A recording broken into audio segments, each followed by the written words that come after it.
The Story of King Arthur and His Knights by Howard Pyle. Chapter 3rd. How King Arthur overcame that knight enchanter, and how Sir Gawain manifested the high nobility of his knighthood. Now, when King Arthur came to the castle, the gateway thereof was immediately opened to him, and he entered. And when he had entered, sundry attendants came and conducted him into the halls where he had aforetime been. There he beheld the knight of their castle, and a great many people who had come to witness the conclusion of the adventure. And when the knight beheld King Arthur, he said to him, Sir, hast thou come to redeem thy pledge? Yea, said King Arthur, for I so made my vow to thee. Then the knight of the castle said, Sir, hast thou guessed that riddle? And King Arthur said, I believe I have. The knight of the castle said, Then let me hear thy answer thereto. But if thou makest any mistake, or if thou dost not guess aright, then thy life is forfeit. Very well, said King Arthur, let it be that way. Now, this is the answer to thy riddle. That which a woman most desires is to have her will. Now, when the lord of the castle heard King Arthur's guess aright, he wist not what to say or where to look, and those who were there also perceived that the king had also guessed aright. Then King Arthur came very close to the knight with a great sternness of demeanour, and he said, Now, thou traitor knight, thou didst ask me to enter into thy sport with thee a year ago. So, at the present, it is my turn to ask thee to have sport with me. And this is the sport I will have, that thou shalt give me that chain and locket that hang about thy neck, and I shall give thee the collar which hangeth about my neck. At this the face of the knight fell all pale, like to ashes, and he emitted a sound similar to the sound made by a hare when the hound lays hold upon it. Then King Arthur catched him very violently by the arm, and he catched the locket and brake it away from about that knight's neck. And upon that the knight shrieked very loud, and fell down upon his knees and besought mercy of the king, and there was great uproar in that place. Then King Arthur opened the locket, and lo, there was a ball as of crystal, a very clear and shining. And King Arthur said, I will have no mercy. And therewith he flung the ball violently down upon the stone of the pavement, so that it brake with a loud noise. Then, upon that instant, the knight conjurer gave a piercing, bitter cry and fell down upon the ground. And when they ran to raise him up, behold, he was entirely dead. Now, when the people of the castle beheld that their knight thus suddenly dead, and when they beheld King Arthur, how he stood in the fury of his kingly majesty, they were greatly afeared, so they shrunk away from the king where he stood. Then the king turned and went out from that castle, and no one stayed him, and he mounted his horse and rode away, and no one gave him let or hindrance in his going. Now, when the king had left the castle in that wise, he went straight to that hut where was the old beldame, and he said to her, Thou hast holpen me a very great deal in mine hour of need. So now I will fulfill that pledge which I have made unto thee. For I will take thee unto my court, and thou shalt choose one of my knights for thy husband. For I think that there is not one knight in all my court, but would be very glad to do anything that lieth in their power to reward one who hath saved me as thou hast done this day. Therewith he took that old woman, and he lifted her upon the crupper of his horse. Then he made himself mounted upon his horse, and so they rode away from that place. And the king comported himself to that aged beldame in all ways with utmost consideration and thought, as she had been a beautiful dame of the highest degree in the land. Likewise he showed her such respect that, had she been a lady of royal blood, he could not have shown greater respect to her. So in due time they reached the court, which was then at Carlion, and they came there nigh about midday. Now about that time it chanced that the queen and a number of the lords of the court and a number of the ladies of the court were out in the fields enjoying the pleasantness of the Maytime. For no one in all the world, excepting the esquire Boisenard, knew anything of the danger that had beset King Arthur. Hence all were very glad of the pleasantness of the season. Now as King Arthur drew nigh to that place, these lifted their eyes and beheld him come, and they were astonished beyond all measure to see King Arthur come from them, across that field with that old beldame behind him upon the saddle. Wherefore they all stood still to wait until King Arthur reached them. But when King Arthur had come to them, he did not dismount from his horse, but sat thereon and regarded them all very steadfastly. And Queen Guinevere said, Sir, what is this? Hast thou a mind to play some merry jest this day, that thou dost have brought hither that old woman? A lady, said King Arthur. Excepting for this old woman, it would like to have been a very sorry jest for thee and for me. For had she not aided me, I would now have been a dead man, and in a few days you would doubtless all have been in great passion of sorrow. Then all they who were there marvelled very greatly at the king's words. And the queen said, Sir, what is it that hath befallen thee? Thereupon King Arthur told them all that had happened to him from the very beginning, when he and Boisenard had left the castle of Tintagilon. And when he had ended the story, they were greatly amazed. Now there were 17 lords of the court there present. So when King Arthur had ended his story, he said unto these, Messieurs, I have given my pledge unto this aged woman, that any one of you whom she may choose shall take her unto him as his wife, and shall treat her with all the regard that is all possible for him to do. For this was the condition that she laid upon me. Now tell me, did I do right in making unto her my pledge, that I would fulfill that which she had desired?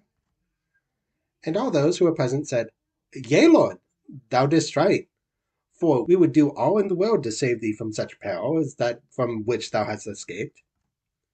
Then King Arthur said to that old woman, Lady, is there any of these knights here whom you would choose for to be your husband?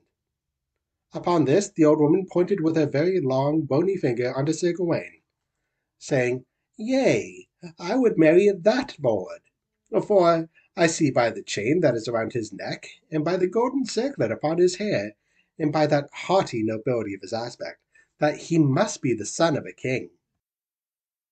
Then King Arthur said unto Sir Gawain, Sir, art thou willing to fulfill my pledge unto this old woman? And Sir Gawain said, Yea, Lord, whatsoever thou requirest of me, that will I do. So Sir Gawain came to the old woman, and took her hand into his, and set it to his lips. And not one of all those present so much as smiled. Then they all turned their faces and returned unto the king's castle.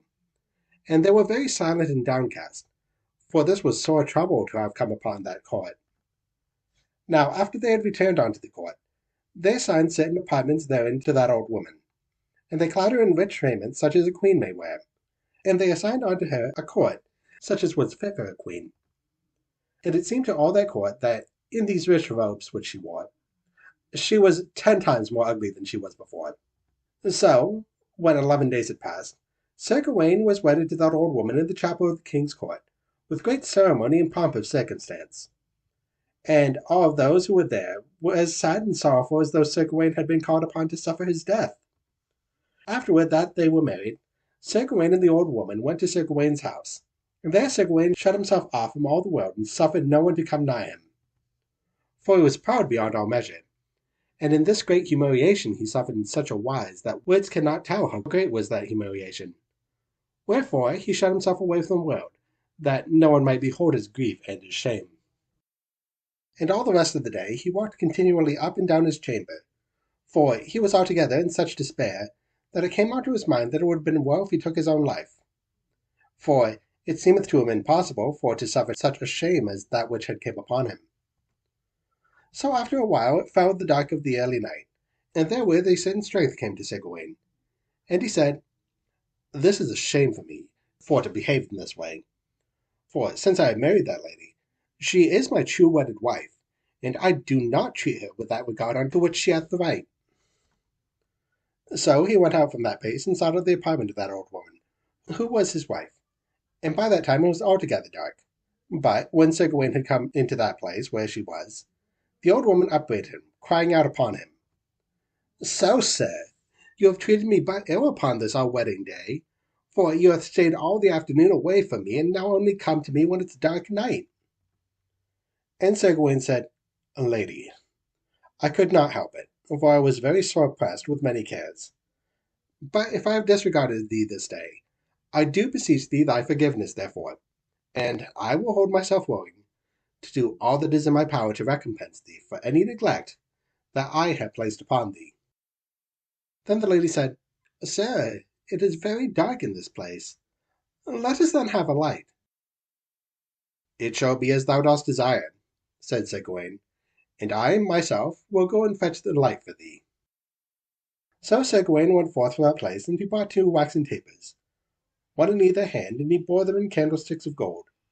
for he was minded to show all respect unto that old woman. And when he came into the room, he perceived that she was at the farther end of the apartment, and he went towards her. And she arose and stood before him as he approached. But when that circle of light fell upon that old woman, and when Sir Gawain beheld her who stood before him, he cried aloud in a very great voice because of the great marvel and wonder of that which he saw. For, instead of that old woman who he had left, he beheld a lady of extraordinary beauty, and in the very flower of her youth. And he beheld that her hair was long and glossy and very black, and that her eyes were likewise black as like to black jewels, and that her lips were like coral, and her teeth were like pearls. So for a while Sir Gawain could not speak. And then he cried out, Lady, lady, who art thou? Then the lady smiled upon Sir Gawain with such loving kindness that he was not to think other than that this was an angel who had descended to that place out of paradise. Wherefore he stood before her for a long time, and could find no more words to say, and she continued to smile upon him very kindly in that wise. Then by and by Sir Gawain said to her, Lady, where is that dame who is my wife? And the lady said, Sir Gawain, I am she. It is not possible, cried out Sir Gawain, for she was old and extraordinarily ugly. But I believe that thou art beautiful beyond any lady whom I have beheld. Then the lady said, Nevertheless, I am she, and because thou hast taken me for thy life with thine own free will and with great courtesy, so is a part of the enchantment that lay upon me removed from me. For I will now be able to appear before thee in mine own true shape. For whiles I was a little while ago so ugly and foul as thou didst behold me to be, now I am to be as thou seest me, for one half of the day, and the other half, therefore, I must be as ugly as I was before. Then Sir Gawain was filled beyond with all words with great joy, and with the joy there came an extreme passion of loving regard for that lady. So he cried out aloud several times, This is surely the most wonderful thing that will befall any man in all the world. Therewith he fell down upon his knees, and took the lady's hands into her own hands, and kissed her hands with great fervour, and all the while she smiled upon him as she had done at first. Then the lady said, Come, sit thee down beside me, and let's consider what part of the day I shall be in one guise, and what part of the day I shall be in the other guise. For all day I may have one appearance, and all night I may have the other appearance.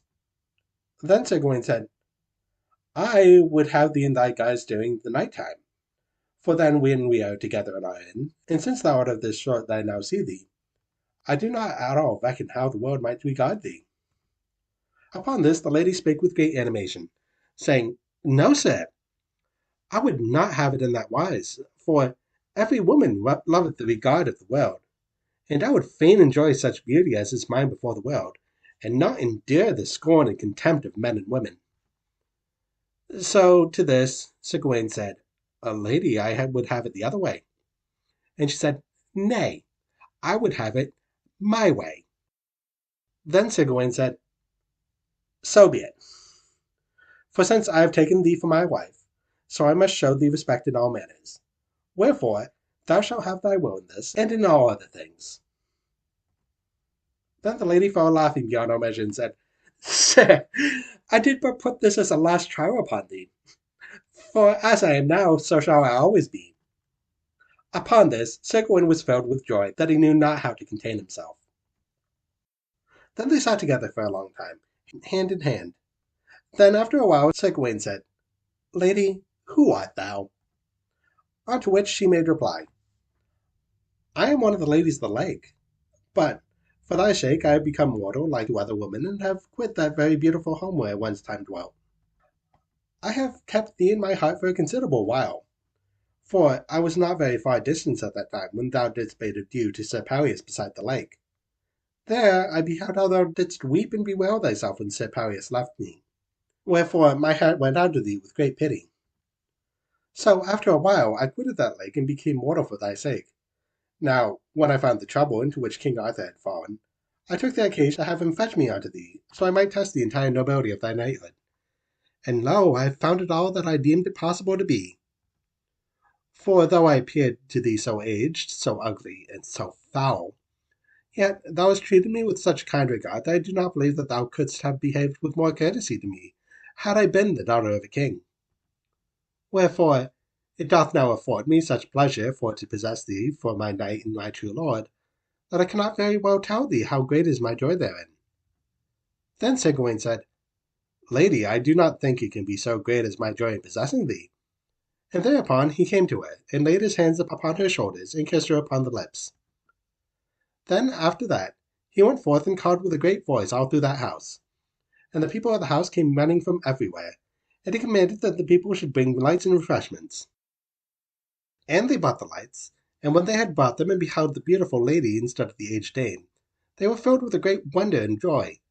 Wherefore they cried out aloud and clapped their hands together, and made much sounds of rejoicing. And they set a great feast for Sir Gawain and his lady, and in the place of the sorrows and darkness that had been, there was joy and light, and music and singing. Wherefore those of the king's court, beholding this from a distance, said, It is very strange that Sir Gawain should have taken so much joy in having wedded that old beldame. But when the next morning had come, the lady clad herself in raiments of yellow silk, and she hung about her many strands of precious stone of several colours, and she set a golden crown upon her head. And Sir Gawain let call his horse, and he let call a snow-white palfrey for the lady, and thereupon he rode out from that place and entered the court of the king. But when the king and the queen and their several courts beheld that lady, they were filled with such great astonishment that they wist not what to say for pure wonder. And when they heard all that had happened, they gave great joy and loud acclaim, so that all their mourning was changed into rejoicing.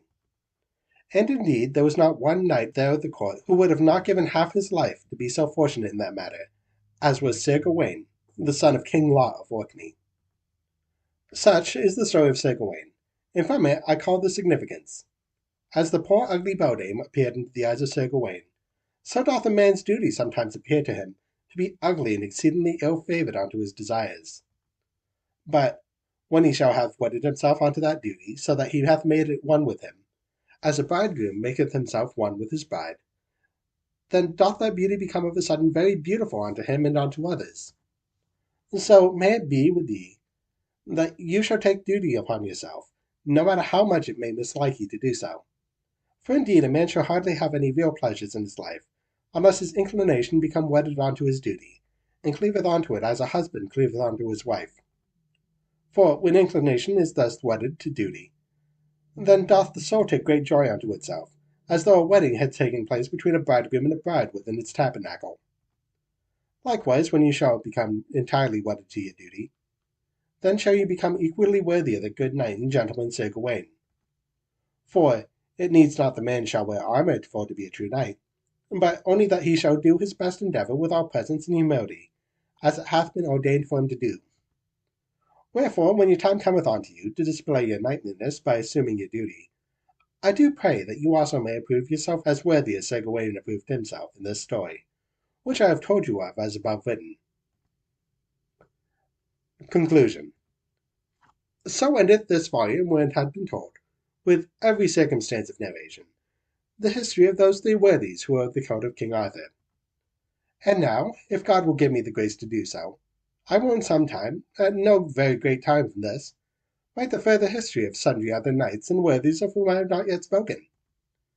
And among the first of these shall be Sir Launcelot, whom all the world knoweth to have been the greatest knight in prowess of arms, of any one who has lived, excepting Sir Galahad, who was his son. And I shall tell you the story of Sir Owain and Sir Gawain, and of Sir Percival and sundry others. But of this another time.